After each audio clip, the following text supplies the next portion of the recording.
AIMIM के प्रमुख असदुद्दीन अवैसी ने आज कौशाम्बी जिले के करारी में विशाल जनसभा को संबोधित किया। इस बीच उन्होंने भाजपा और सपा पर जमकर निशाना साधा। इस बीच और क्या कुछ कहा, देखिए इस पूरी वीडियो में।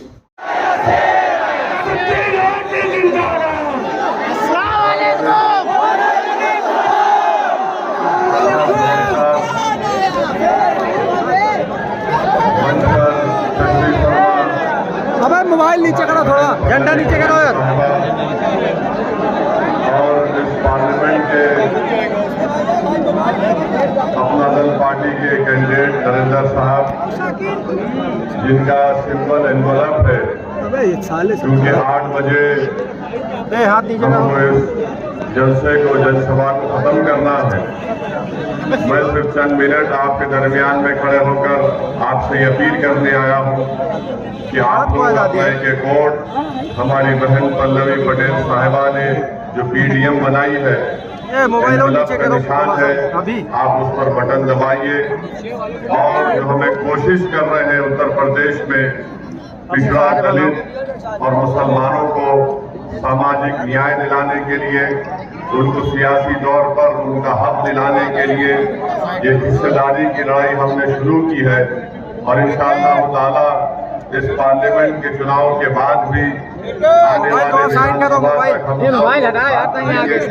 मैं आपका शुक्रगुजार हूं कि आप यहाँ पर आए। और याद रखिए, जब तक आप अपने एक वोट का इस्तेमाल एनवलप पर हमारे कैंडिडेट के हक में नहीं करेंगे, कोई सामाजिक न्याय आपको मिलने वाला नहीं है, कोई इंसाफ आपसे नहीं मिलने वाला है। अहम बात यह है कि हमको तीसरी मर्तबा भारत का प्रधानमंत्री नरेंद्र मोदी को बनने से रोकना है। वो दिन ब दिन अनाप शनाप और झूठ बक रहे हैं, और आप देख रहे हैं कि कैसे एक समुदाय को घुसपैठी कर रहे हैं। कभी ये कह रहे हैं कि उनके महिला ज्यादा बच्चे पैदा आई थी, जहाँ खड़े हो वही आई थी गाड़ी दिलाने की सियासत कर रहे हैं, और कह रहे हैं कि किसी के गले का उतरा हुआ मुसलमानों को दिया जाएगा। तो आपसे हमारी अपील है कि आप मुत्तहिदा तौर पर अपने वोट का इस्तेमाल करिए। और हमने एक TV चैनल पर देखा कि भारत के प्रधानमंत्री ने इतनी बड़ी झूठ कह दी। मोबाइल नीचे करो यार। बोले यार सब को बनाओ, तो नीचे कर बनाओ, नीचे करके ना बनाई पे यार।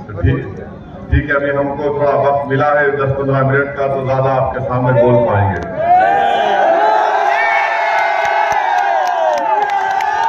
मैं आपसे बताना चाह रहा हूँ कि ये जो कोशिश हमारी बहन पल्लवी पटेल साहिबा ने की, जो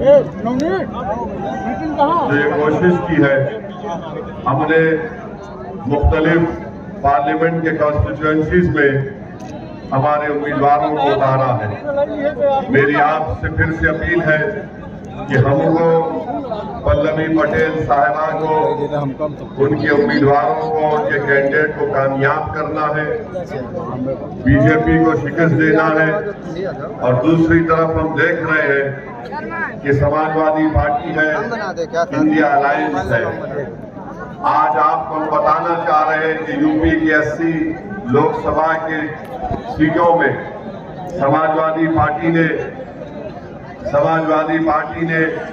4 मुसलमानों को टिकट दिया है, और अपने परिवार से 8 लोगों को उन्होंने इलेक्शन लड़ने का मौका दिया है। अब आप बताइए कि सैफई का ये परिवार अगर 8 लोगों को अपना उम्मीदवार बनाता है, और बात करते हैं अखिलेश PDA की, और A का मतलब कभी कहते हैं आधी आबादी, तो कभी मोबाइल कहते हैं। आपने 2014 में समाजवादी पार्टी को बहुत वोट किया, तब भी वो बीजेपी को रोक नहीं सके। आपने 2017 में साकिब मोबाइल नीचे करो थोड़ा सा, तब भी वो बीजेपी को नहीं रोक सके। 19 का पार्लियामेंट का चुनाव आया, आप उनको नहीं रोक पाए। 22 के विधानसभा के चुनाव में आपने हमको वोट नहीं देकर उनको वोट दिया समाजवादी को। ये समझ कर के वो बीजेपी को रोक पाएंगे, वो नहीं रोक पाए। आज फिर आपके दरमियान में आ रहे और कह रहे हैं कि हमको वोट दे दो, हम बीजेपी को रोक पाएंगे। मैं आपसे जिम्मेदारी के साथ कह रहा हूं कि अखिलेश यादव की बस की बात नहीं है बीजेपी को रोकना। अगर कोई बीजेपी को रोक सकता है तो ये जो पीडीएम बना है, जिसमें पिछड़ा, दलित और मुसलमान है, ये बीजेपी को और संघ परिवार को रोक सकते हैं उत्तर प्रदेश में और पूरे देश में। तो मैं आपसे अपील कर रहा हूं कि आप अपने वोट का नुकसान मत करिए। हम आपसे वादा भी कर रहे हैं कि इंशाअल्लाह ताला ये हमारा जो पीडीएम बना है, हम अपनी बहन के साथ सिर्फ इस पार्लियामेंट के चुनाव की हद तक नहीं रहेगा, बल्कि उत्तर प्रदेश में इसको और लेकर आके जाएंगे। तो आपको बताना जरूरी समझते हैं कि समाजवादी तो नाम लेती है सामाजिक न्याय का, मगर जब सामाजिक न्याय की बात अखिलेश यादव करते हैं तो कभी उनकी जबान से लफ्ज मुसलमान नहीं निकलता।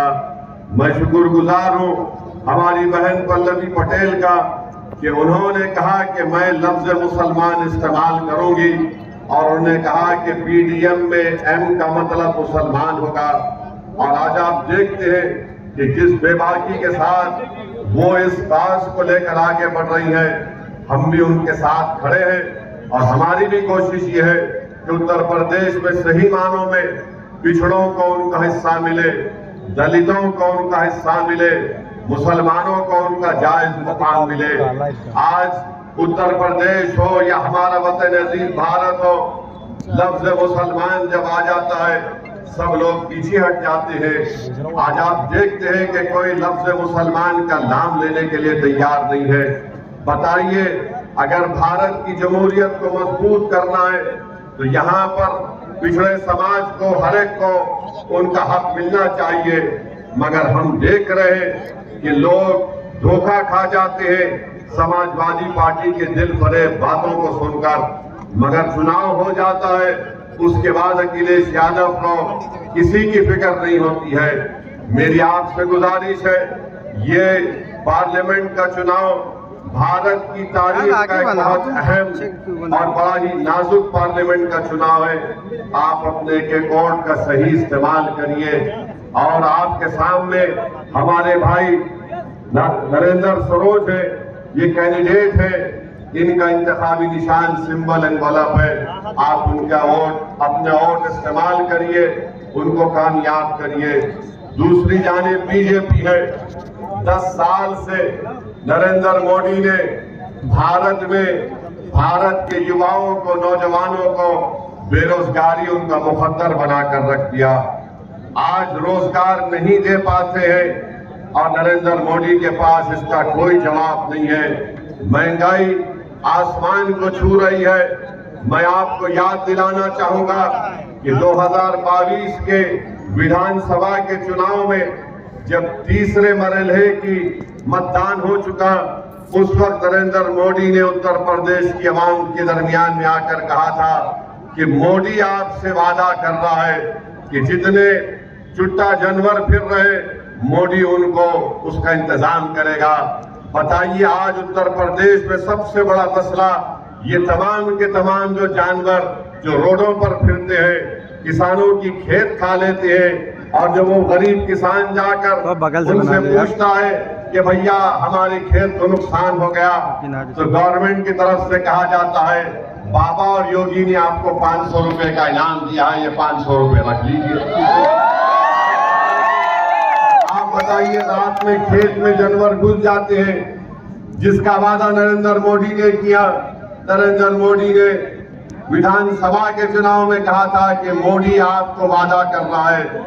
आज भारत के प्रधानमंत्री तो आराम से दिल्ली में अपने महल में आराम कर रहे हैं, मगर उत्तर प्रदेश का गरीब और किसान परेशान है इन चुट्टा जानवरों से।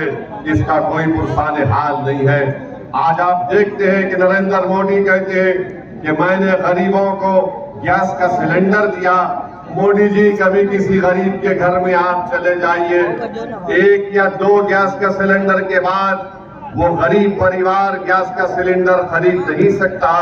उनके पास उतने पैसे नहीं है, वही लकड़ियों पर खाना पकता है, वही धुआं निकलता है हमारी बहनों के लिए। फिर तीसरा नरेंद्र मोदी कहते हैं कि मैंने प्रधानमंत्री आवास योजना में घर दिए।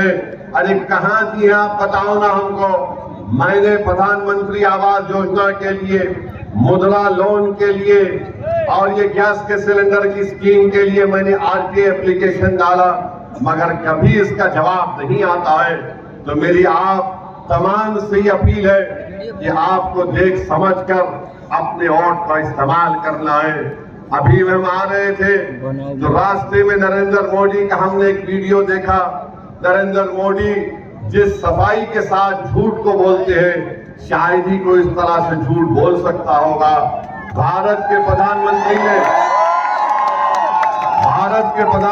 ने कहा, एक टीवी चैनल को इंटरव्यू देते हुए कहा कि मैंने गाजा में जो इजरायली जालिम हुकूमत बमबारी कर रही थी, मोदी ने कहा कि मैंने यहां से अपने आदमी को भिजाया ताकि वो जाकर बेंजामिन नेतन्याहू से कहे कि रमजान के महीने में बमबारी मत करो। नरेंद्र मोदी इतना झूठ क्यों बोलते हैं आप? यकीनन एनएसए गए थे। सुनिए, यकीनन एनएसए गए थे, मगर पूरे रमजान में जालिम इजरायलियों ने गाजा के फलस्तीनियों पर बम बरसाते रहे। आज 16,000 बच्चे मर गए नरेंद्र मोदी गाजा में, 15,000 महिला मर चुकी है, 12 लाख अवाम बेघर हो चुकी है। एक नहीं, दो नहीं, करीब 20,000 के करीब बिल्डिंगें इजराइल ने बर्बाद कर दिया। और भारत के प्रधानमंत्री झूठ बोलकर कह रहे कि मैंने भिजाया था इजराइल को। ये मुझे खामखा घेर लेते हैं मुसलमानों के नाम लेकर। मोदी जी, कोई नहीं घेरता, आप घेरने का काम करते हैं। मगर इंशाअल्लाह ताला अब हम आपके घेरे को तोड़कर निकलेंगे इंशाअल्लाह। आप बताइए, सुनिए, भारत के प्रधानमंत्री जो कह रहे हैं कि मैंने इजराइल को कहा कि रमजान में बमबारी मत करो। आज स्पेन में एक भारत की कश्ती जिसमें 27 टन का हथियार था, असला था, एक्सप्लोजिव थे, उसको स्पेन की हुकूमत ने कहा कि तुम स्पेन में आकर कश्ती को अंदर नहीं ला सकते। वो चेन्नई से जा रही थी इजराइल को। बोलो प्रधानमंत्री, क्या ये सच है या झूठ है? अरे आप दे रहे इजराइल को असला। हैदराबाद में एक एल्बिट कंपनी है, वहां से ड्रोन बनकर जा रहे हैं और भारत के प्रधानमंत्री कह रहे हैं कि मैंने इजराइल को कहा था कि रमजान में बमबारी मत करो। अरे मोदी जी, अगर आप इतने ताकतवर हैं तो इजराइल ने तुम्हारी बात क्यों नहीं सुनी? जब आपके भक्त कहते हैं कि मोदी जी ने यूक्रेन में जंग रुका दी, तो ये तो छोटी बात थी। नेतन्याहू तो आपका बड़ा करीबी दोस्त है, आप तो उसको गले लपेटते हैं जब कभी भी आप मिले उससे। बताओ कितना झूठ आप बोलेंगे। मेरे अजीज दोस्तों और बुजुर्गों, फिर भारत के प्रधानमंत्री टीवी के इंटरव्यू में कहते हैं कि यकसा civil code, uniform civil code मिसाल देते हैं छोटे बच्चों को बिठाकर। मोदी जी, आप छोटे बच्चों को बिठाकर कुछ भी बोल सकते हैं, मगर असदुद्दीन ओवैसी जानता है कि आप क्या करना चाहते हैं। भारत यूनिफॉर्म सिविल कोड की बात नरेंद्र मोदी करेंगे और उत्तर प्रदेश में धर्म परिवर्तन का कानून लेकर आते हैं, लव जिहाद का कानून बनाते हैं। बताओ वो यूनिफॉर्म सिविल कोड और ये कानून कैसे एक जगह जमा हो सकते हैं? बताओ उत्तराखंड में जो बीजेपी ने यकसा सिविल कोड यूसीसी बनाया, वो ये कहता है कि मुसलमान अपनी शादी निकाह से नहीं करेगा, गवाह नहीं होंगे और दुल्हन को महर नहीं मिलेगा, उसकी शादी होगी तो स्पेशल मैरिज एक्ट के तहत होगी। बताओ नरेंद्र मोदी, आप यूसीसी की मिसालें देते हैं, 1400 करोड़ टैक्स रिबेट आपने उन तमाम समाज को दिया जो मुसलमान और ईसाई नहीं है, आप क्यों नहीं हमको देते? भारत के प्रधानमंत्री एक और झूठ बोलते हैं, पूरे देश में जाकर झूठ बोल रहे हैं कि मुसलमानों को आरक्षण दिया जाएगा, दलितों का और पिछड़ा समाज से लेकर। नहीं नरेंद्र मोदी, आपने गलती की। हमको दलितों का हिस्सा नहीं चाहिए, हमको पिछड़ा समाज का हिस्सा नहीं चाहिए। हम यही कह रहे हैं कि इंसाफ करो।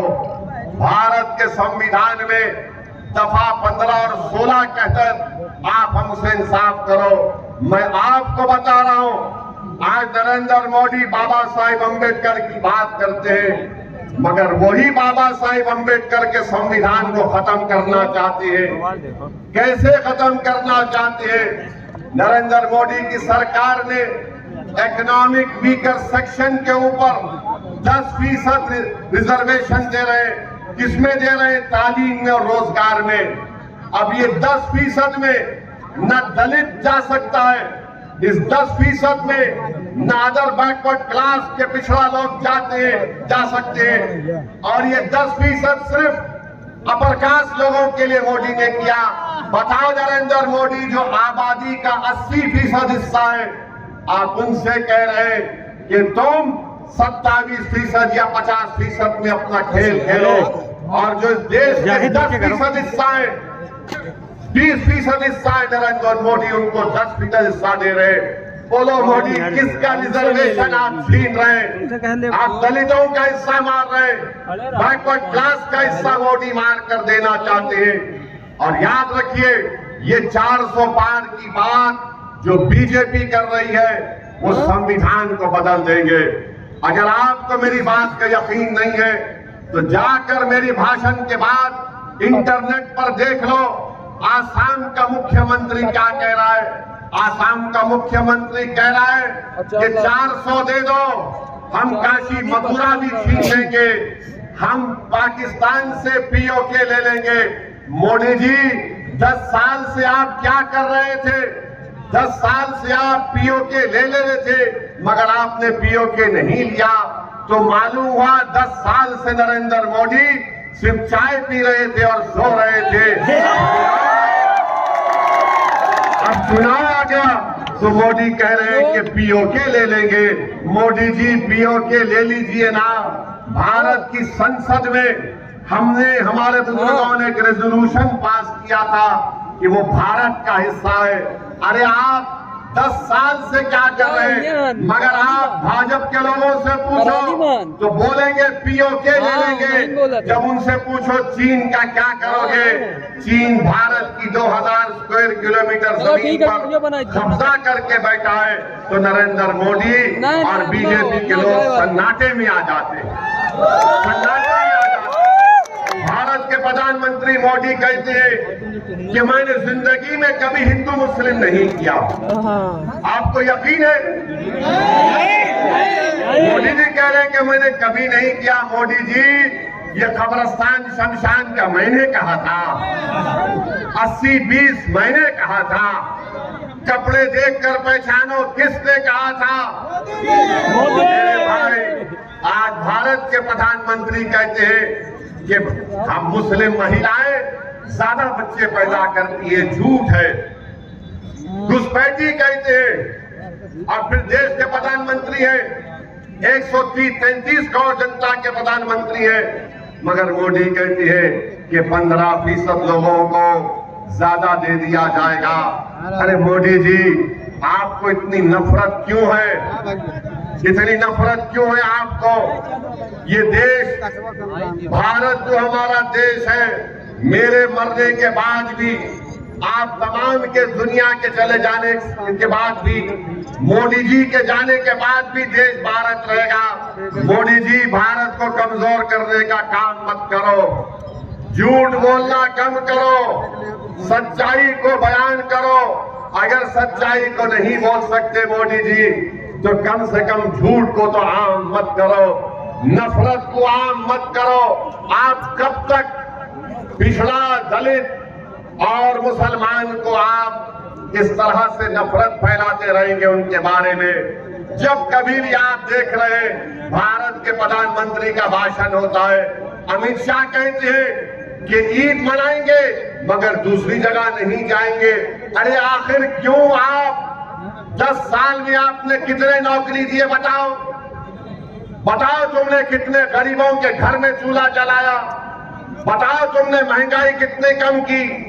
400 पार बोलते हैं, आज पेट्रोल 100 पार हो चुका है। मोदी को अमित शाह की फिक्र नहीं है, कोई फिक्र नहीं है। ये एक एक बात आप सुन लो उनकी कि इनके पास दिखाने को कुछ है ही नहीं, कुछ नहीं है दिखाने को, मगर सिर्फ नफरत फैलाना इनका काम है।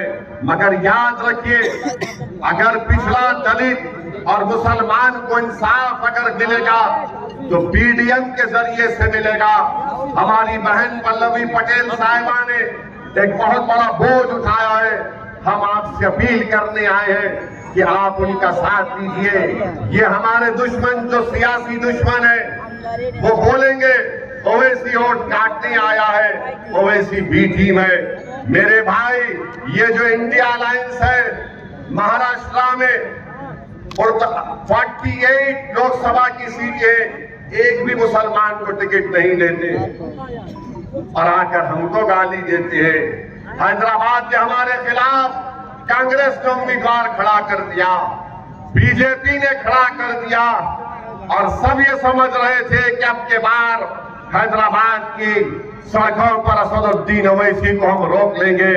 मगर आप देखना इंशाअल्लाह ताला 2019 में जितनी हमको हैदराबाद और अल्लाह ने मेजॉरिटी दी, उससे ज्यादा मेजॉरिटी से इंशाअल्लाह ताला।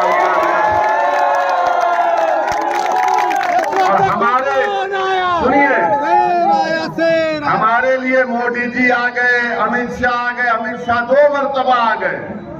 अमित शाह साहब इतना पुकार पुकार कर कह रहे थे, हमको लग रहा था कि कहीं कुछ हो ना जाए उनको, कहीं कुछ हो ना जाए उनको।